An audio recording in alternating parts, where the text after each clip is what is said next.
রাদিয়াল্লাহু আনহু ডাকতে বললেন, ইয়া রাসূলুল্লাহ, ইয়া হাবিবাল্লাহ, আল্লাহর নবী গো, কেন কাপড় দিয়া ডাকছি জানেননি? আপনি না আমাকে বিয়া করাইয়া দিয়ে আসছেন, বউ উঠাইয়া আনার তারিখ ছিল। আমি যদি যুদ্ধের মাঠে যাই, কে জানে আপনি আমাকে রাস্তার থেকে বিরোধ পাঠাইয়া দেন, আপনি যাতে আমাকে বিরোধ দিতে না পারেন, কারণ বিরোধ দিয়ে দিলে আমি আশিক রাসূল হতে পারবো না, আল্লাহ নবীর প্রেমিক প্রমাণিত করতে পারবো না। তাই মাথা থেকে পা পর্যন্ত কাপড় দিয়ে ডেকে ফেলেছি, যুদ্ধের ময়দানে আপনি যাতে বিরোধ দিতে না পারেন। আপনি শুনুন, আমার না ছিলেন আল্লাহ নবী, বিশ্ব নবী রাহমাতুল্লিল আলামিন চোখের পানি ছেড়ে দিয়ে কাঁদলেন। সাহাবীরা জিজ্ঞাসা করলেন, ইয়া রাসূলুল্লাহ, ইয়া হাবিবাল্লাহ, আপনি কেন কাঁদেন?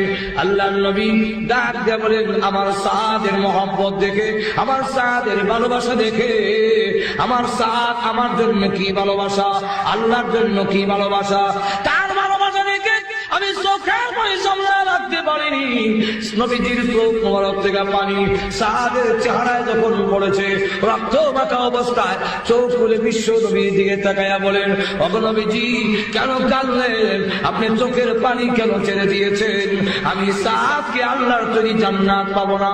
এমনি আল্লাহ নবী ডাক দিয়ে বলেন, সাদ শুনে রাখো, আমি নবী ঘোষণা দিলাম, তুমি যদি এই মুহূর্তে বিদায় হয়ে যাও, আল্লাহর তৈরি জান্নাত তোমার জন্য ওয়াজিব হয়ে যাবে।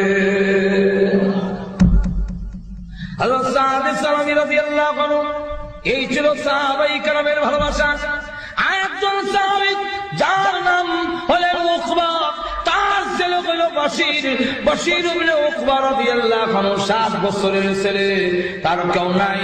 এই অবস্থায় 7 বছর ছেলে রেখে নবীজির সাথে যুদ্ধের ময়দানে চলে গেলেন। বিশ্বনবী যখন ঘুরে বাড়িতে আসলেন, বশীর ইবনে উকবা রাদিয়াল্লাহু আনহু দৌড়ে গিয়ে আল্লাহর নবী